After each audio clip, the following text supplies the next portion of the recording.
Bien-aimés frères et sœurs, vous connaîtrez la vérité et la vérité vous affranchira. Ça, c'est pas moi qui le dis, c'est la Bible qui le dit.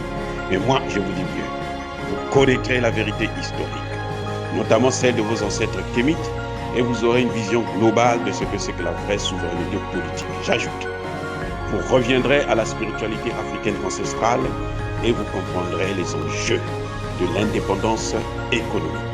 Et pour terminer, vous accepterez votre identité culturelle kémite et vous obtiendrez deux choses.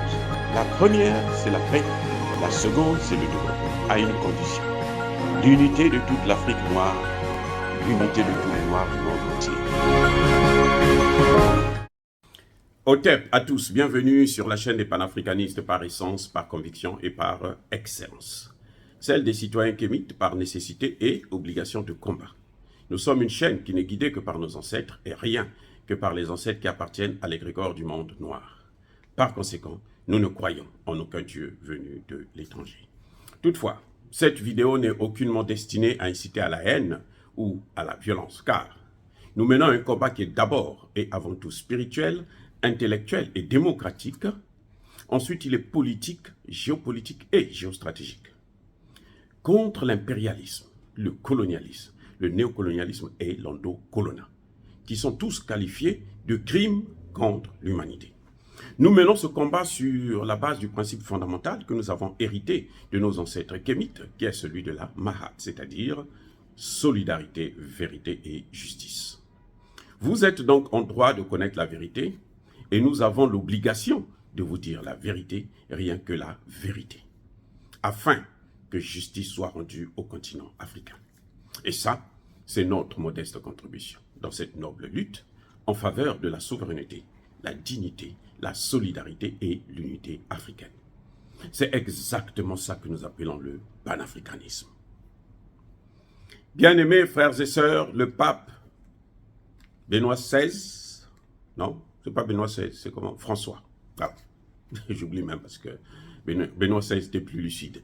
Le pape François est actuellement en RDC, au Congo démocratique. Hier, il a tenu un discours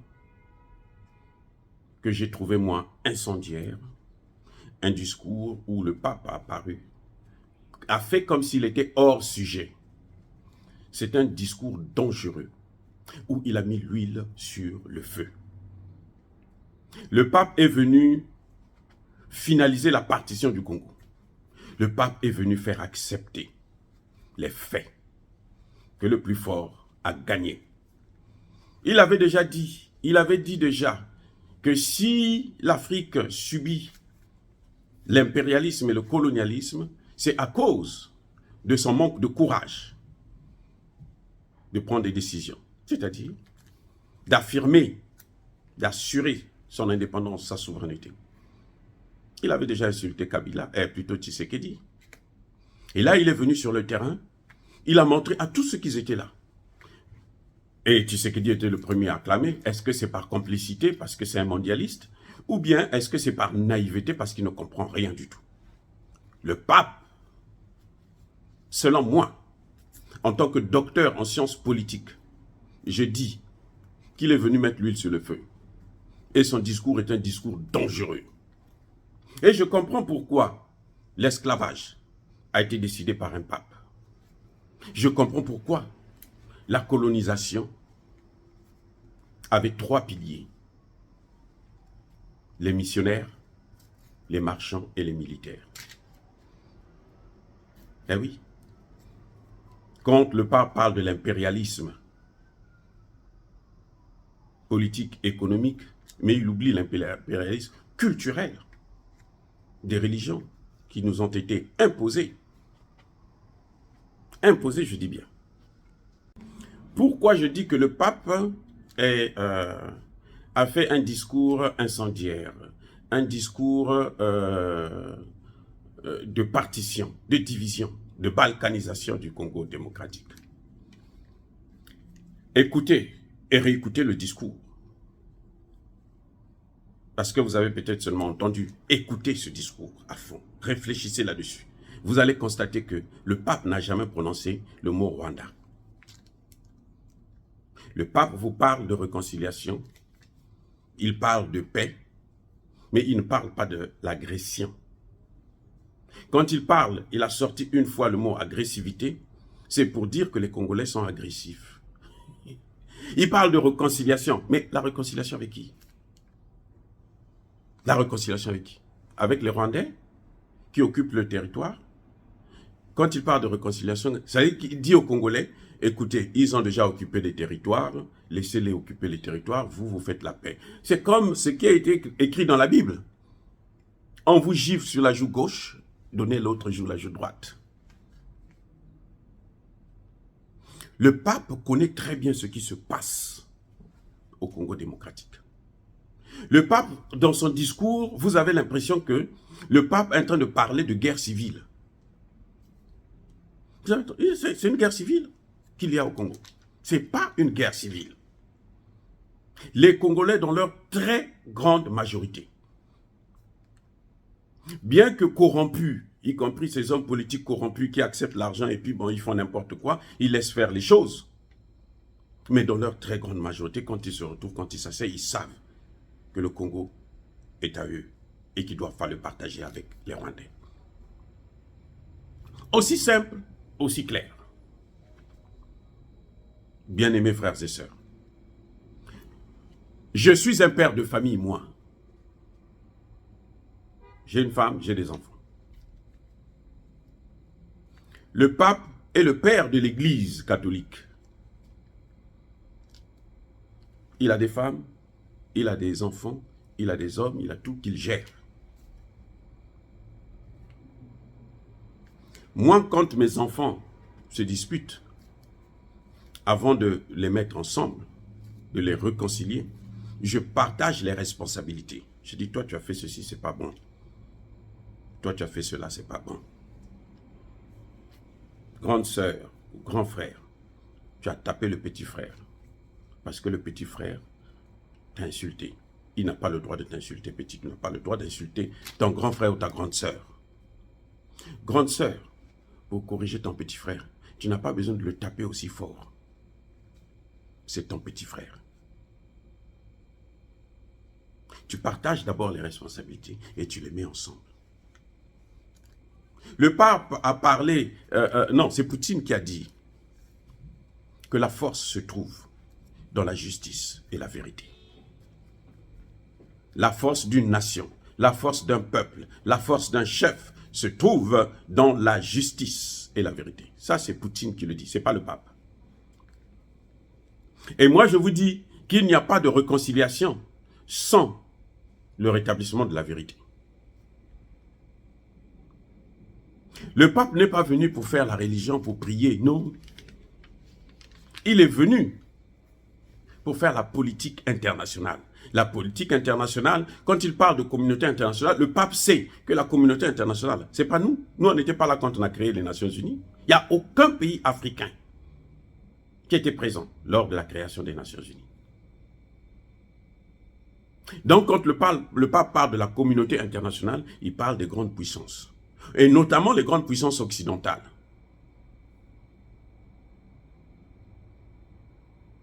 Eh oui, il n'est même pas capable de les indexer, ceux qui sont en train de piller le Congo. Mais parmi ces pays-là, il y a le Rwanda, il y a l'Ouganda, il y a le Kenya.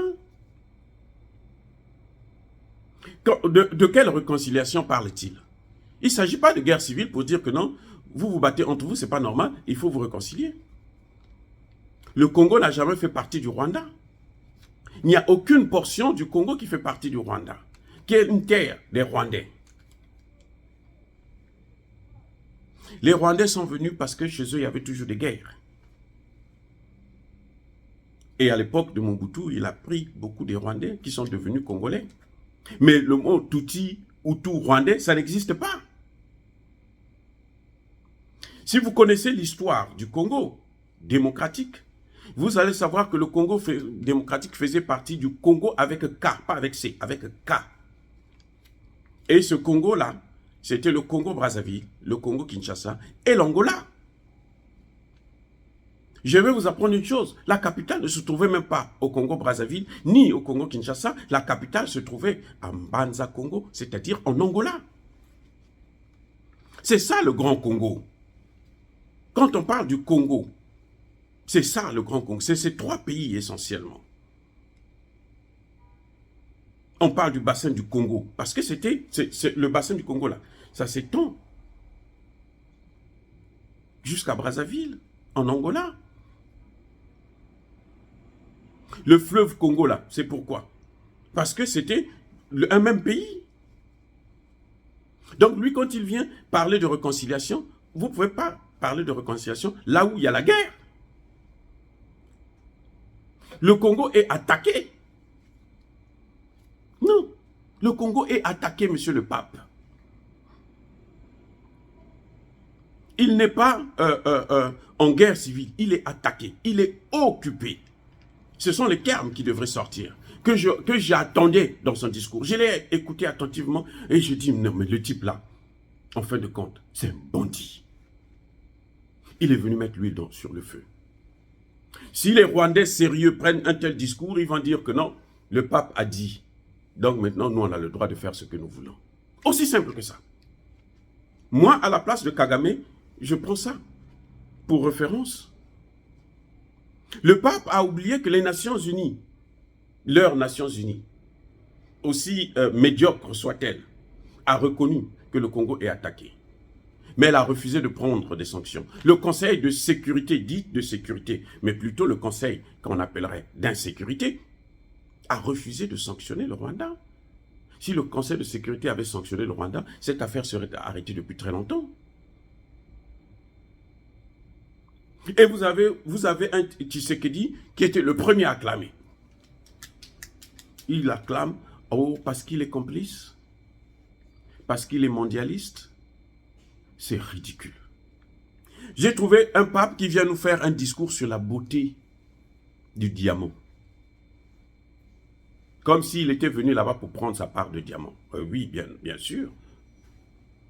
L'essentiel de la richesse du Vatican vient d'où?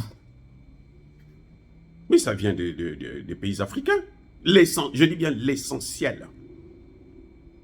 Plus de 80% de la richesse du Vatican vient d'Afrique. Donc là, il est encore venu prendre sa part. Non, écoutez, j'ai trouvé ce discours nul. Ce n'est pas un discours religieux. Il a prononcé le nom de Jésus là. Puisque c'est leur référence. Au début et à la fin. 2 ou 3 fois ce nom. Ce qui sortait de sa bouche là, c'était du feu.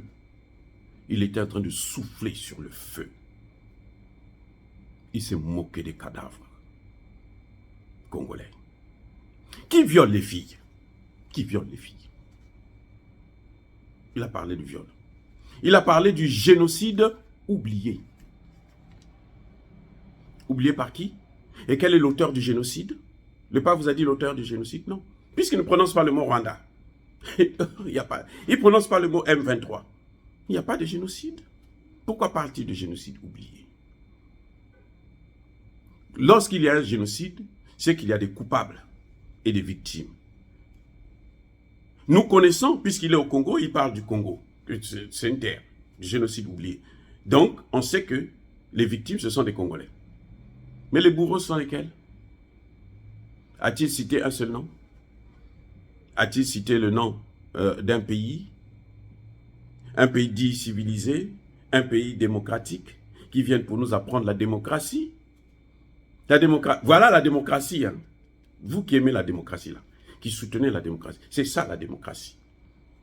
Les puissances ont dit qu'il faut diviser le Congo. Voilà, il faut aller vers la division. Et on trouve un chef d'État qui est acquis à leur cause, qui vient pour finaliser la situation. Il cherche. Donc il a fait venir le pape, en fait, pour venir le consolider dans son action. Regardez. C'est un discours incendiaire. Il est venu, alors, il est venu tout brûler. Le pape est venu pour tout brûler. Il est venu pour dire aux Rwandais, voilà, vous avez pris les terres, aux Congolais, maintenant, faites la réconciliation avec les Rwandais. Dans tout son discours, vous n'avez pas entendu parler du mot Rwanda. Vous n'avez pas entendu parler de l'occupation. Vous avez entendu parler du diamant. Le diamant est ceci, le diamant est cela. Il parle de la paix. Qui va faire la paix? La paix entre les Congolais? Ou la paix entre les propriétaires des terres? Ou la paix entre ceux qui se battent? Mais ceux qui se battent, ce sont lesquels? Cite les noms. Les Rwandais sont devenus des Congolais pour dire qu'il faut faire la paix entre nous. C'est ça maintenant? Non mais attendez, vous savez, hier, on n'avait pas la possibilité de réagir quand on écoute des choses pareilles, de telles sottises, de telles imbécilités. Quand on écoute ça, on pouvait se taire. Mais aujourd'hui, on ne peut plus se taire parce que ça va de la vie d'un peuple. Et là, qu'est-ce qui se passe? Le Rwanda est en train d'occuper les terres là. Tshisekedi ne sera pas là à vie. Tôt ou tard, je dis bien tôt ou tard, Tshisekedi va partir. Un nationaliste, un patriote prendra le pouvoir. Un panafricaniste prendra le pouvoir. Il va rétablir les choses. Comment? Ça ne pourra être que par la violence. Quelle violence? Mais il y aura un génocide. Et là, vous allez voir la communauté internationale se lever des droits de l'homme. Là, aujourd'hui, on ne parle pas des droits de l'homme dans l'Est du Congo. On ne parle pas des droits de l'homme. D'ailleurs, même le pape n'en a pas parlé, parce qu'il sait que si on parle des droits de l'homme, il sait qu'il y a quelqu'un qui viole les droits de l'homme, et il ne faut pas le citer, puisqu'il faut aller prendre aussi l'argent là-bas, puisque ce sont eux qui l'ont envoyé. Je vous ai déjà dit que c'est le pape Jean-Paul II qui a détruit l'ex-URSS, qui a divisé, qui a balkanisé l'ex-URSS. Le pape Jean-Paul II. C'est sa signature, c'est sa griffe, c'est son travail. Et là, il est venu pour finaliser le Congo. Et les 50 millions de chrétiens et leurs supplétifs des pays alentours qui sont venus l'écouter, tous ils vont soutenir ce discours. Alors que ce discours est en train de leur prendre ce qui leur appartient. C'est triste. C'est triste à pleurer, c'est triste de constater qu'un pape se déplace avec l'argent du contribuable congolais. Parce que c'est Tshisekedi qui l'a invité. Ce n'est pas le pape lui-même qui s'est auto-invité. Là, cette fois-ci-là, c'est Tshisekedi qui l'a appelé. Viens pour me soutenir. Parce que je suis en difficulté. Parce que ce que fait le Rwandais là, les Congolais n'acceptent pas ça, dans leur grande majorité. Donc il faut venir me soutenir pour que je puisse obtenir un deuxième mandat. Voilà l'objet de la visite du pape. Ce n'est pas pour venir prier pour bénir. Parce que quelqu'un qui vous bénit là, il doit être lui-même béni. Et quelqu'un qui ne dit pas la justice, qui ne rend pas justice, qui ne dit pas le droit, et qui ne dit pas la vérité, n'est pas béni et ne peut pas vous bénir. Je suis désolé de vous le dire. Oh, bien-aimés frères et sœurs, pour ceux qui sont chrétiens, je comprends que vous aimez Dieu. Mais le meilleur Dieu, c'est celui des Kémites, qui est basé sur 3 éléments. Vérité, justice, solidarité. C'est ça, le vrai Dieu. C'est celui-là, le Dieu que vos ancêtres ont cru. C'est celui-là que vos ancêtres ont suivi. Ces 3 éléments-là, ces 3 piliers-là. Ce n'est pas un Dieu qui est caractérisé par le mensonge. L'Occident, l'Italie fait partie de l'Occident, donc le Vatican fait partie de l'Occident. Selon Poutine, c'est l'empire du mensonge. Retenez-le. Vous allez voir dans quelques années, quand le Rwanda sera bien assis dans l'Est du Congo, quand l'Est du Congo appartiendra aux Rwandais, c'est pour ça que vous voyez que le Rwanda a accepté de prendre les réfugiés anglais pour les amener au Rwanda. Mais c'est parce que, en échange, c'est la terre. Là. C'est là-bas qu'ils vont aller pour aller exploiter les matières premières au détriment des Congolais. C'est ça la réalité, que vous ne comprenez pas. Et le pape est venu lui donner la bénédiction à Kagame.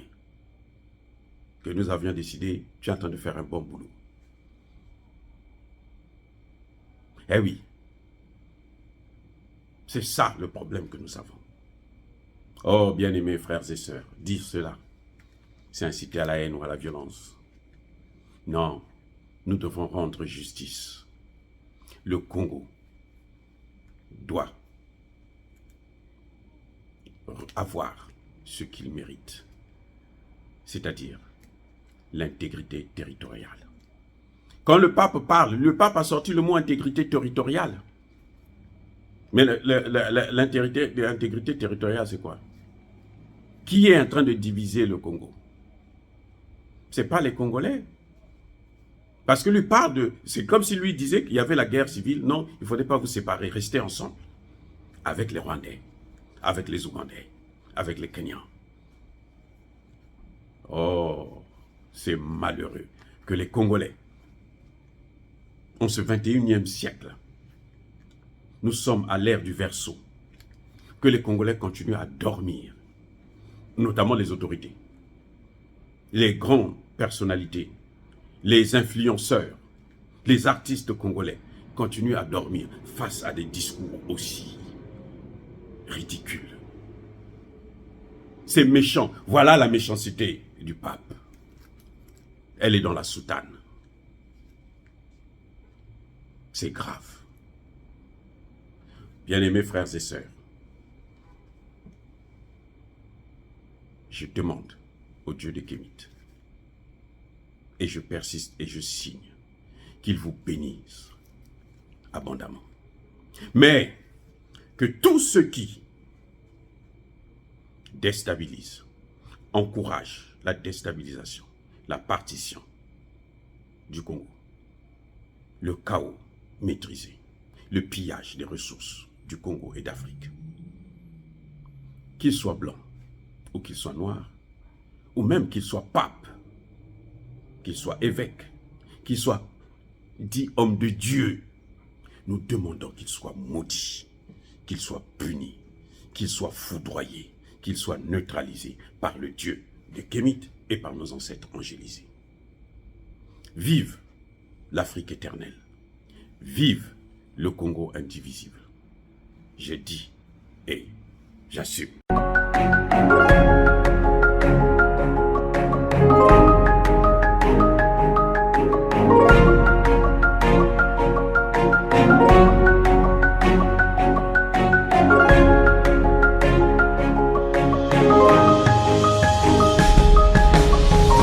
Eux, ils marchent par la foi et non par la vue. Mais moi, je vous conseille vivement de marcher par la connaissance scientifique et historique, notamment celle de nos ancêtres kémites, par les 5 sens et par l'intelligence. À vous, à Pierre.